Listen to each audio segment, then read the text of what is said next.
Hello. Cell communication का ये दूसरा पार्ट है जिसमें हम डिस्कस कर चुके हैं कि सेल कम्युनिकेशन की डेफिनेशन क्या होती है, सेल कम्युनिकेशन के कंपोनेंट्स क्या होते हैं, सेल कम्युनिकेशन की इंपॉर्टेंस क्या होती है, टाइप ऑफ सेल कम्युनिकेशन जिसमें हमने की ऑटोक्राइन, पैराक्राइन और एंडोक्राइन हम डिस्कस करें। सेल कम्युनिकेशन की इंपॉर्टेंस भी देख लिए हैं और सिग्नल्स कितने टाइप के होते हैं। बाद हमने steps which involve in cell communication या सिग्नलिंग वो भी हमने डिस्कस कर लिया है। उसके 3 स्टेप थे, reception, transduction and response. Now compound या कंपोनेंट्स ऑफ सेल सिग्नलिंग कौन कौन सी चीज़ें होती हैं। तो देखो, सेल सिग्नलिंग के लिए हमको 2 चीज़ें जरूरी होंगी। एक होगा रिसेप्टर, और रिसेप्टर पे बाइंड करने के लिए सिग्नलिंग मॉलिक्यूल होना जरूरी है जो कि किसी मैसेज को लेके आएगा हमारे रिसेप्टर तक। तो सेल सिग्नलिंग के लिए जो मॉलिक्यूल्स होते हैं उनमें हार्मोन्स हो सकते हैं, न्यूरोट्रांसमीटर्स हो सकते हैं, जैसे आपने एसिटाइलकोलिन, एड्रेनालिन, ये सारे न्यूरोट्रांसमीटर देखे होंगे। ग्रोथ फैक्टर, स्टेरॉइड और गैसेज हो सकते हैं। लेकिन ये सारे मॉलिक्यूल जिस भी स्ट्रक्चर पर बाइंड करेंगे जो कि रिस्पॉन्स शो कराने का काम करेगा वो होंगे रिसेप्टर। और रिसेप्टर के टाइप होते हैं on the basis of functioning, ji protein, ion channels, enzyme link receptors. ठीक है, तो आज हम इन्हीं को डिस्कस करने वाले हैं, रिसेप्टर्स को। जो रिसेप्टर होते हैं उनका काम होता है किसी भी मॉलिक्यूल के साथ बाइंड करना और एक रिस्पॉन्स शो कराना। So receptor are generally protein in nature associated with the cell membrane and membrane of organelles। और इनका जो मेन फंक्शन होता है वो रिस्पॉन्ड करना होता है किसी भी केमिकल मैसेंजर के साथ में बाइंडिंग करके। नाउ जो रिसेप्टर हैं वो on the basis of location 2 type के हो सकते हैं। एक ऐसे रिसेप्टर जो कि एक्स्ट्रा सेलुलर इन्वायरमेंट में प्रेजेंट होंगे, जैसे कि ऑन द सेल मेम्ब्रेन बाहर की तरफ, और एक होंगे इनसाइड द सेल जिसको हम बोलेंगे इंटरसेलुलर रिसेप्टर्स। ठीक है, अब ये जो एक्स्ट्रा सेलुलर रिसेप्टर होंगे वो autocrine signalling, paracrine signalling and endocrine signalling को कराने के लिए इंपॉर्टेंट रोल प्ले करेंगे।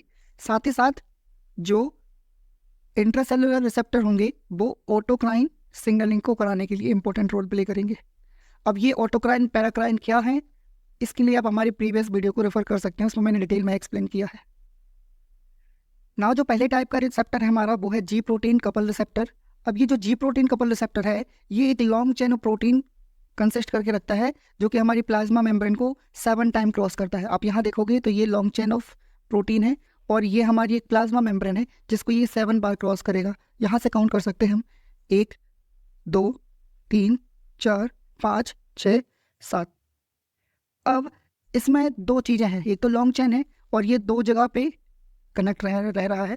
जैसे कि एक्स्ट्रा सेलुलर इन्वायरमेंट में एक extra cellular binding site present होगी जहाँ पे आके सबस्ट्रेट बाइंड करेगा, एंड वन एंड जो होगा इसका वो इंट्रा सेलुलर इन्वायरमेंट में ओपन होगा जहाँ पे जी प्रोटीन कॉम्प्लेक्स उसके साथ में अटैच्ड रहेगा। ठीक है, अब ये जो जी प्रोटीन कॉम्प्लेक्स यहाँ पे अटैच्ड है उसमें 3 साइट्स होती हैं, alpha, beta and gamma sites. ठीक है, अब एक extra cellular binding site present है यहाँ पे। जैसे ही सबस्ट्रेट यहाँ आके बाइंड करेगा तो ये एक्टिवेशन कराएगा इस जी प्रोटीन कॉम्प्लेक्स का और ये यहाँ से डिटैच हो जाएगा और एक बाइंडिंग साइट ओपन होगी जहाँ पर ड्रग बाइंड करके इसका रिस्पॉन्स शो कराएगा।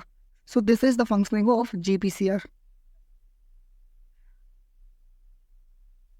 Another type of receptor is ion channels.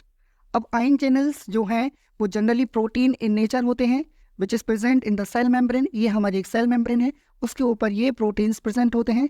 They can be intrinsic और एक्सटेंसिक इन नेचर। ठीक है, अब देखो इनमें क्या क्या होता है। इसमें एक सेंट्रल पोर होता है जहाँ से आयंस का मूवमेंट होगा। ठीक है, और इसमें अलग अलग सब यूनिट्स होती हैं, जैसे कि ये जो सब यूनिट्स हैं ये 2 से लेके 6 तक हो सकती हैं सब यूनिट्स। ठीक है, तो ऑन द बेसिस ऑफ इनका हम नाम रख सकते हैं। यहाँ पे हमने एक क्लोराइड आयन चैनल बनाया है। इसमें 5 सब यूनिट हैं, अल्फा, बीटा और gamma. Alpha 1, alpha 2, beta 1, beta 2 and gamma side, और यहाँ पे एक सेंट्रल पोर है। अब ये जो आयन चैनल्स हैं इनका नाम आयन चैनल्स इसलिए रखा गया है because their functioning, they allow movement of ion through their channels according to their concentration gradient.